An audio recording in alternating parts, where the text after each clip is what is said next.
There was a season where I wore responsiveness like a badge of honor. I would do quick replies, late night emails, immediate voice notes. I fixed things before I was even asked or asked twice. And I genuinely believe that that high accessibility for my clients, my community members meant I was such a strong leader. However, it didn't. And if you can relate to any of this, then you're going to want to listen to this episode where I talk about how constant availability weakens leadership. And today I'm going to talk about how constant availability weakens leadership. I want to kind of reframe this idea that fast response equals high value because you don't have to always be responding quickly. Busyness doesn't equal that you're important, and always reachable doesn't always equal supportive in the right way. And I'm going to go through that. I'm going to kind of share a little bit about how I have failed at this miserably, how I have to change how I have done things, and how maybe you can too. And that will give you a little bit more space, a little bit more time, and the way people respond to you will change.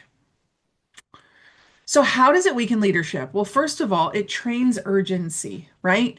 People feel like they can reach out to you and make things, there are things urgent to you. For example, I had a member in my dynamic women community. I used to run events, 8 different events every single month in 8 different locations. And one of them messaged me on Facebook, which I consider that to be more of a personal platform. And she asked about the upcoming date. Now, this is something that goes out in the emails, it's on the website. There are many places where she could find this. And rather than giving her the quick answer, which was it's on this date for your area, which also meant I needed to know which area she was in and had to check that if I couldn't remember off the top of my head. While I could have done it quickly, it still would have been time and energy for me. And I didn't want to have it be that me giving her the information, which she felt was urgent, which was really non-urgent, that she could have figured that out herself. And so I reminded her of where she could find that information. And if we respond, and I many, many times over would have just responded and given her the information or anyone else, but we're training people that they can message us with something non-urgent because we're going to reply quickly. And this happens probably in your family as well. Have you ever had someone maybe in the kitchen in your family saying, "Hey, do we have sandwich meat? Do we have enough milk for the week?" And they could easily open the door and look.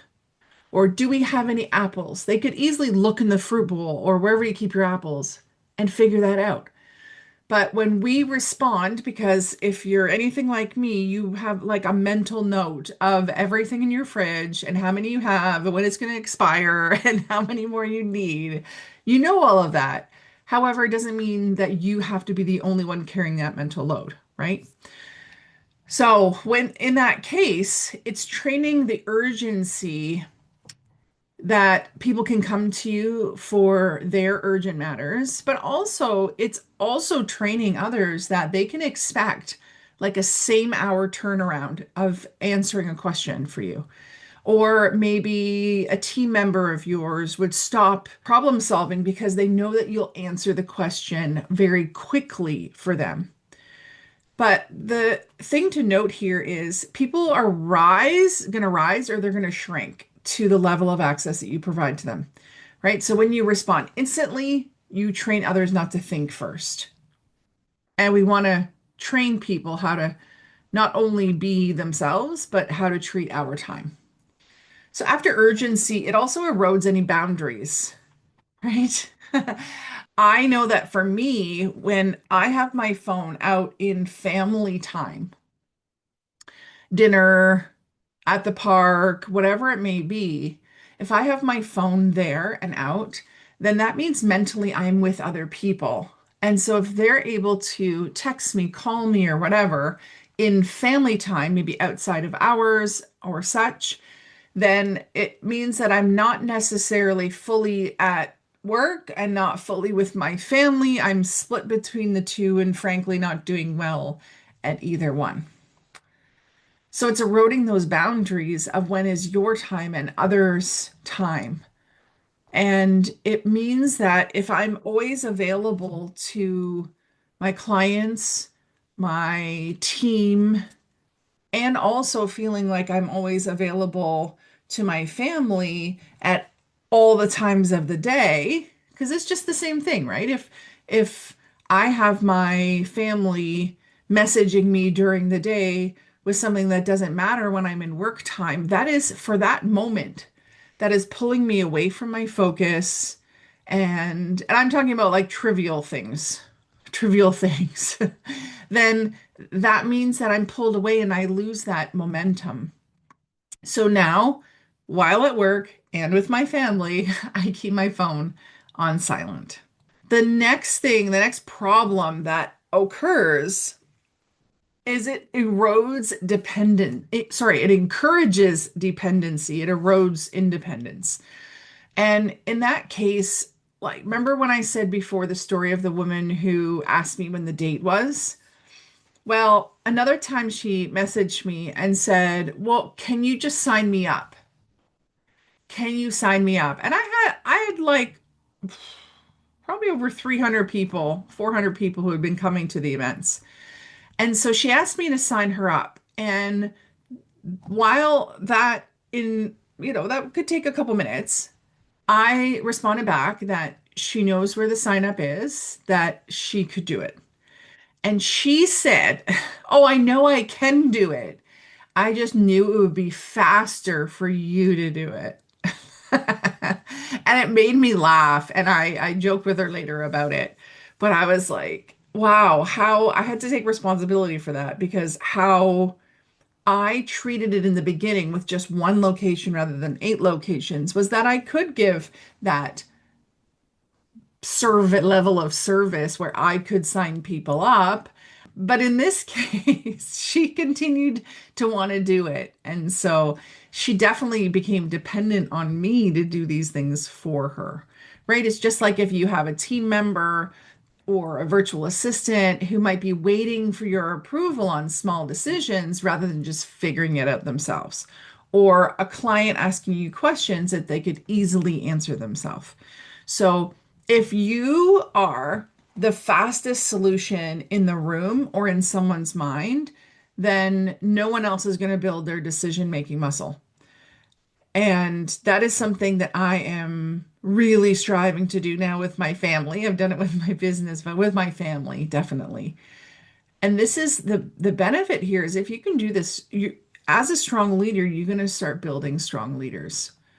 And so a reminder that availability is not the same as leadership. So being available doesn't mean that you're providing good leadership. And the last piece that having being really available, another problem that it does and how it weakens your leadership is it really just brings a lot of chaos and it attracts chaos, right? So people who have urgent personalities, people who feel like people who are dependent on others, they'll start being attracted to you and they'll attach to you because you're a very accessible leader. And this means that these disorganized people are going to start heavily relying on you because you're a responsive, responsible leader.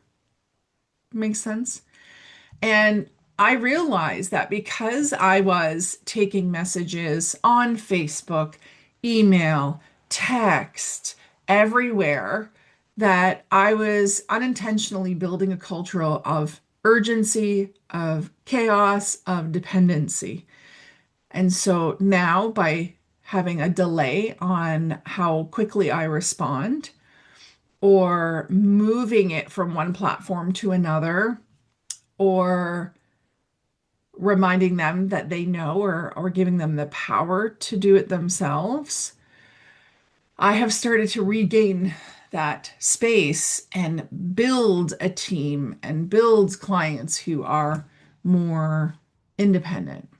So, thinking about, I did intentional subtraction. Intentional subtraction is something that I was doing recently. Well, here's another one: intentional unavailability.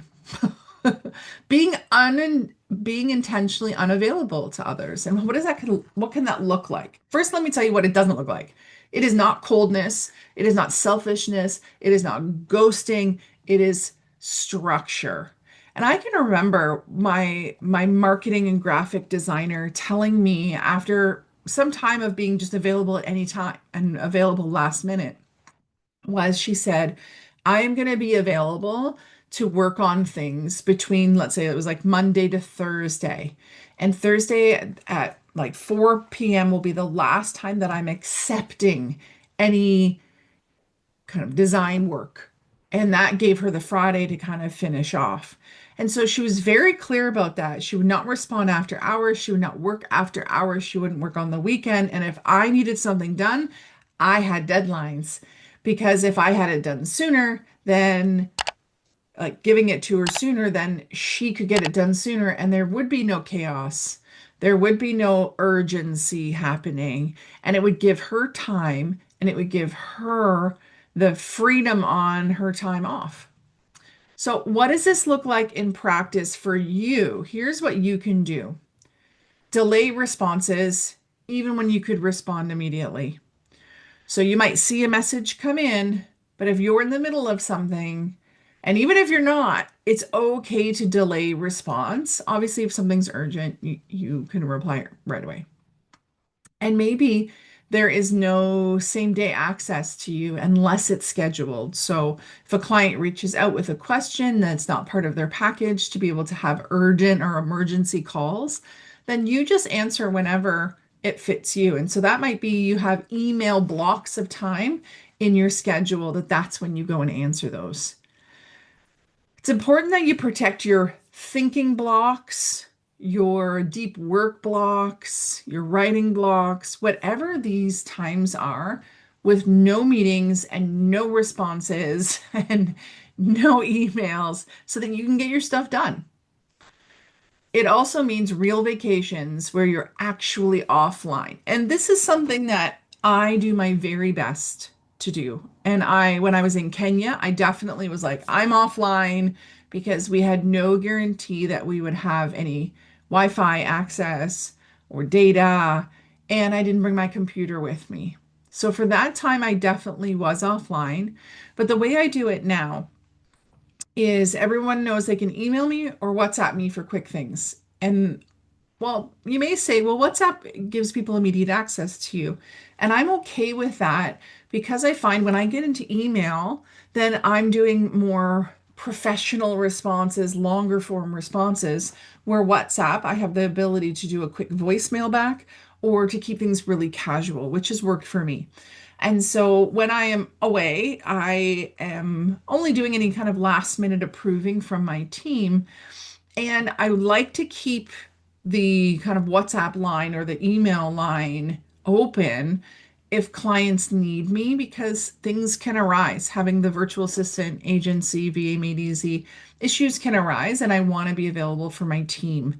And at this point, I'm okay with that. It didn't wreck my 2 week vacation in Mexico. It didn't wreck my time in Vegas at a mastermind.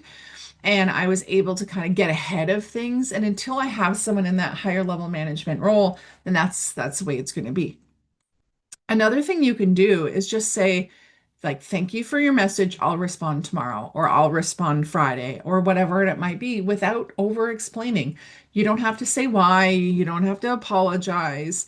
Just let them know when you'll reply. And this could even be an automatic reply that says, all emails received during the day will be answered at, between 9 and 10 or 4 and 5 or whatever it may be. Also, key thing is don't take messages on personal platforms or maybe by text or whatever things that you don't like. So if you get someone that messages you on Facebook or on a platform that you don't want to be messaging on, then move it over to email and say, I like to just copy paste, pop it in, and then say, hey, I am replying here. Let's keep it to email. think that's something easy that can be done because it's really hard when you just want to go and like play on Facebook or something that you have work messages in there. And it also is really hard history wise. If you have things coming in on your maybe on your project management platform like a Slack, Asana, Trello, and your Facebook and your Instagram and your WhatsApp and your email, and I'm sure there are so many more other options. And there have been times when I haven't replied right away, like a client asking about a template that we had previously shared, and she ended up looking for it herself, or questions that I've already answered, and they went and found the information in a previous email. So by the time I got around to answering it, they had already figured it out. It wasn't an issue anymore. And another thing is, by having this boundary of moving that Facebook message to email or not replying after hours means that they will respect you more. They will, not less, they'll respect you more. And the times that I have done this, and the time that that graphic designer marketing person for me did that, I I commented on it and they have commented. I've had many people comment to me, "Oh, I need to do that. Oh, I need to do that too. Yeah, I need to set office hours. Oh, yeah, I need to stop replying quickly or in long form or whatever it may be." What this creates in others when you make yourself less available, it's self-leadership in others. They're going to start leading themselves, right? It increases that respect between you. There are more intentional conversations rather than things that they can figure out themselves. And it makes things more sustainable long term. Because if you're constantly in that urgency, that chaos, that replying quickly, the being available on all the platforms, the being split between work and life all the time, that's just not sustainable. And I figured that, when nothing burned down when I stopped doing work calls at night or making myself available or replying quickly. If anything, my leadership just strengthened. And so, what is the power of being unavailable? If you need to hear even more benefits, I can remember meeting this guy and asking him how he was able to be at this event when he was running such a big company. And he said that it's part of their SOP. So this is the first thing, the power of being unavailable. The SOP, the standard operating procedures, probably for getting answers to questions, typically would be somebody would ask the higher up or ask someone else at work, which now means two people are involved in the answering of something. So the SOP that he created was if you don't know something, you need to go into the database and look at all the SOPs or search in the SOPs to see if there is an answer for this, or in the frequently asked questions, if there's an answer. If there is not, you ask that you can find. You ask someone else that is close, in your a colleague, a coworker, and you ask them if there is an SOP for it that you just can't find and maybe it was labeled something different. If that's the case, if they can't, there's nothing that they know of, nothing that you've found, the third step is to walk into the boss's office with your phone, ask the question.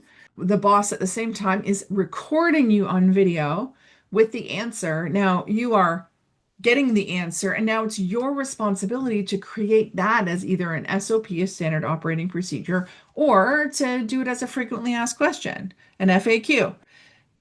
And so that's how he was able to be away because he taught people the right process to find out information. So what this does too is number two is it helps the people to find out information before coming to you or somebody else on the team, saving you money, right? Because it's they're going to focus on their work and not answering someone else's question. The third thing is it starts to change their state and your state as well. It puts them into more of a calm state because rather than like, I need to know this information, they're going to go and figure it out themselves. Which means it starts to, number four, create independence. They become independent thinkers and independent to be able to figure things out. And when they are doing that, they start to empower them. That's number five. Empower them or build their confidence to either do their role or that self-esteem, self-efficacy that they can figure things out themselves and that they can be resilient to work through to figure things out. So I hope those are some reasons why you'd probably want to start making yourself super available to others. Those are things that will strengthen your leadership rather than weaken it. And just to wrap up, I want you to think about like, what are you modeling for other women? Are younger women watching you just make yourself available all the time and answering quickly and kind of keeping with the chaos? What are your daughters seeing or your nieces seeing you do that they maybe start to do themselves? And what are you normalizing to your clients? Because a lot of times your clients will copy, model after what you do, thinking it's normal. And if you're modeling that burnout, that hyper responsiveness, that overextending yourself or constantly proving yourself and dropping your boundaries, they are going to see that as normal. And we don't want that, right? So if you're modeling the boundaries, the calmness, the spaciousness, that more regulated leadership, that independence, you're going to start to shift the culture to be able to go into that space too. Like your boundaries and balance teach more than your strategy ever will, than your expertise ever will. So now we know leadership doesn't require immediate response, immediate performance. Well, unless you're the head of a fire team or a police officer or such, or an ER. But no matter what, it requires some strategic presence. You model it first, and those who work for you, with you, or your clients are going to start to model it themselves. If you haven't yet, please hit subscribe. I thank you for listening to the Dynamic Women podcast. If you have any ideas of show episodes or any questions you'd like me to cover, please reach out, Diane at dianerolston.com, not my Facebook, and let me know what you'd like me to cover. Until next time, stay dynamic. Bye.